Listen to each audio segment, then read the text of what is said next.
जी राधे, मेरे चैनल पे आपका खूब स्वागत है। आज की वीडियो में फ्रेंड्स मैं आपके साथ शेयर करूंगी कि हमें अष्टमी नवमी का जो कन्या पूजन हवन है वो कब करें, और हम महिलाओं को अगर पीरियड हो जाए तो उस दौरान हम पूजन हवन और कन्या पूजन कैसे करें, इन सब की जानकारी आपको मैं इस वीडियो में बताऊंगी।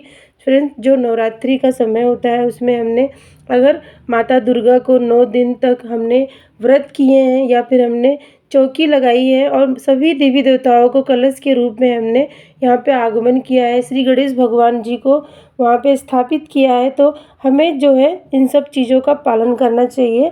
और उन सब 9 देवियों में हम अपने घर में उनका आगमन हो तो इसके लिए हम कन्या पूजन करते हैं। तो कन्याओं को पूरी भक्ति भाव से आप उनमें भेद नहीं करना चाहिए कि कौन सी जात या किसी भी कैसे लोग हैं उनके बारे में ना सोचें। हमेशा कन्याओं को माँ दुर्गा का रूप समझ के उनको अपने घर में सुख समृद्धि के लिए हम अपने घर में बुला के और उनके चरणों की हम पूजन धो के और उनके मस्तक पे हम जो है चंदन तिलक करते हैं। उसके बाद हम उन्हें भोग अर्पित करते हैं, जैसे हम दुर्गा माँ का ही पूजन करते हैं। तो उसी तरह से फ्रेंड्स, हमें बहुत सारे ऐसे लोग हैं जो सप्तमी के दिन ही मतलब कन्या पूजन कर देते हैं, और बहुत लोग उनका 2 दिन का व्रत होता है तो अष्टमी और नवमी के दिन हम कन्या पूजन करते हैं। जो भी आपके नियम हो, हमेशा आपका जो व्रत रहेगा वो 9 दिन, अगर आपने 9 दिन का व्रत किया है तो हमेशा आपको अपना व्रत जो है 9 दिन का ही करके आपको 10वीं तिथि के दिन ही फ्रेंड जो है आपको चौकी हटाना चाहिए। कभी भी ऐसा ना करें कि आपने नवमी के दिन कन्या पूजन किया और उसके बाद आपने अपना व्रत खोल दिया, चौकी हटा दिया। ये सब हमें नहीं कर, हमेशा जो चौकी है वो हमें 10वीं तिथि के दिन ही हटाना होता है। आप चाहे वहाँ पे कलश स्थापना किए ज्वारे हों या फिर हमने गणेश भगवान का वहाँ पे आगमन किया है, सभी को हमें अब इस तरह से कन्या पूजन हवन करके आपने नवरात्रि के दौरान जो भी आपके पाठ होंगे, जो भी आपने दुर्गा सप्तशती, दुर्गा चालीसा या दुर्गा माँ के कोई भी मंत्र हैं उनका उच्चारण किया है वो सब पहले कर लें। हवन ज़रूर से करें। अगर बहुत सारे लोग ऐसे करते हैं कि अपने घर में चौकी भी नहीं लगाते और व्रत भी नहीं करते, लेकिन वो कन्या पूजन ज़रूर से करते हैं।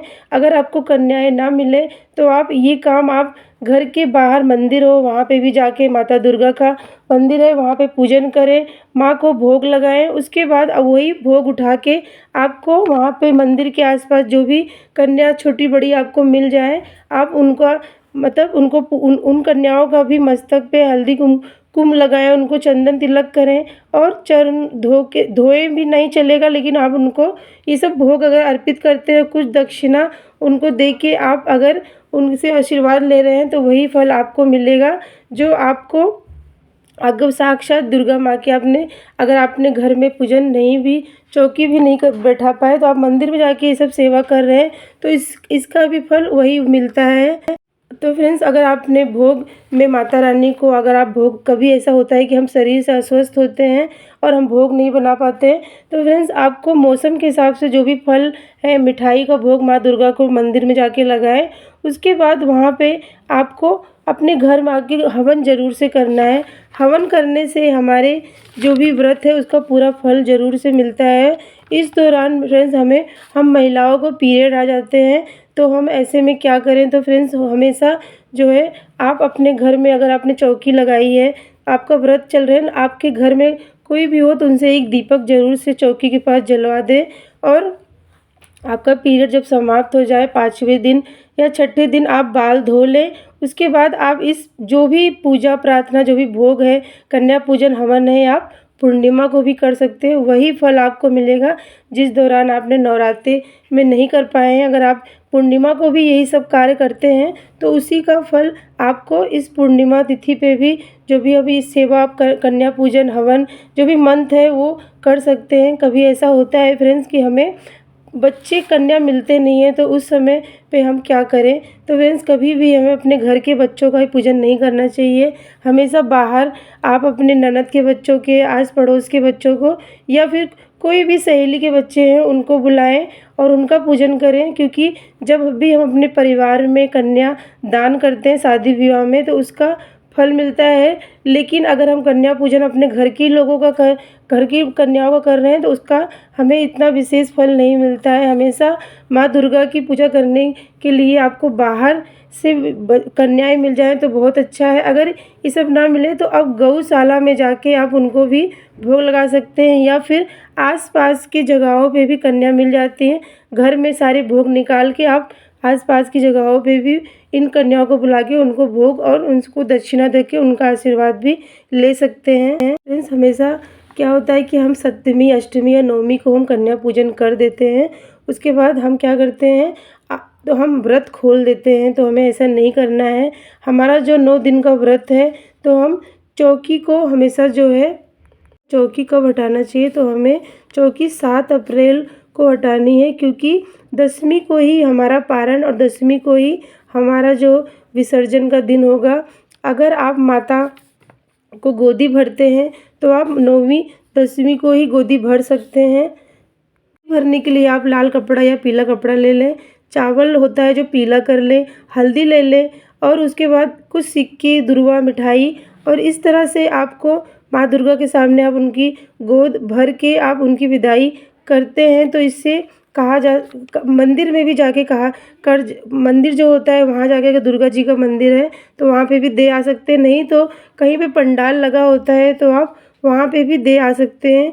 वहाँ पे भी गोद भराई होती है माता दुर्गा की। और माँ दुर्गा अखंड सौभाग्यवती की देवी मानी जाती हैं। तो इसीलिए महाअष्टमी पर सुहाग की चीज़ें चढ़ाना चाहिए। और अगर आपने पहले नवरात्रि में ही अगर आपने सुहाग पहले दिन ही चढ़ाया हुआ है तो आपको फिर से अष्टमी पर जो है सुहाग का सामान उनको माता दुर्गा के सामने चढ़ाना चाहिए। फ्रेंड्स, बहुत सारे लोग अपने घर में चौकी भी नहीं लगाते, व्रत भी नहीं करते, लेकिन माता दुर्गा को चुनरी, नारियल, प्रसाद और सुहाग का सामान ले जाके वो मंदिर में सामान चढ़ा देते हैं। उसके बाद फ्रेंड्स, अगर आप कहीं भी देवी माँ के मंदिर जा रहे हैं तो आपको माता रानी के लिए एक चुनरी ज़रूर से ले जाना चाहिए। चुनरी हमेशा गोटे वाली होनी चाहिए और गोटा लगा होना चुनरी माता को हमें चढ़ाना चाहिए। कार्य हमें करना चाहिए। और फ्रेंड्स, कन्या पूजन हवन करने के बाद हमें कभी भी हमें अपने घर से उसी दिन बाहर नहीं जाना चाहिए। उस दिन हमारे धरती पे माता रानी का मतलब धरती पे निवास करती हैं और बहुत सकारात्मक ऊर्जा रहती है, उनकी कृपा रहती है। तो इसके लिए फ्रेंड्स, कभी भी अपने घर को बंद करके नहीं जाना चाहिए। और अब ज़रूरी हो आपके घर में कोई ना हो तो आप क्या करें, आपको घर में किसी न किसी एक जन को रखना चाहिए, क्योंकि हम अपने घर में दीप जलाते हैं, वहाँ पे जो है इन सब का पुण्य हमें मिलता है। कन्याओं के जाने के बाद कभी भी हमें झाड़ू पोछा नहीं करना चाहिए, अपने घर की साफ़ सफाई नहीं करना चाहिए। कन्याओं के आने के पहले ही आपको उनके बैठने के लिए आसन बिछा के रखना चाहिए। उनके जो चंदन तिलक आप करेंगे उनकी सारी पूजा करने की व्यवस्था आपको पहले से करना चाहिए। और जितनी भी कन्या मिले आपको उतनी कन्याओं का पूजन करके उनको दक्षिणा दे के आपको उनसे आशीर्वाद लेके आप इस नवरात्रि का पूरा फल पुण्य मिले, इसके लिए आप उनसे आशीर्वाद ज़रूर से लें। और फ्रेंड्स, अपने जो आपने व्रत किए 9 दिन के, उसके बाद आपका जब पारण होगा तो हमेशा आपको पारण देवी देवता को ध्यान करते हुए उनका ध्यान करें। उसके बाद आप पारण जब करेंगे, सबसे पहले आप फल जो भी भोग आप माता रानी को चढ़ाएं वो भोग प्रसादी खाएंगे। उसके बाद आपको जो है बिना लहसुन प्याज का भोजन करना है। इस तरह का जो भी नियम होते हैं मेरे व्रत के, कन्या पूजन हवन का, और जो भी आपने भोग माता रानी को लगाया है वो सब हमें ज़रूर से करना चाहिए। और फ्रेंड्स, इस सब नियमों का अगर हम पालन करते हैं और इस तरह से हम कन्या पूजन हवन अपने घर में करते हैं तो उसका हमें फल ज़रूर से मिलता है। बहुत पुण्यदायी कहा गया है नवरात्रि को। तो इस तरह से अपने घर में ज़रूर से करें। तो मिलती हूँ मैं आपको अगली वीडियो में, तब तक के लिए जय जय श्री राधे।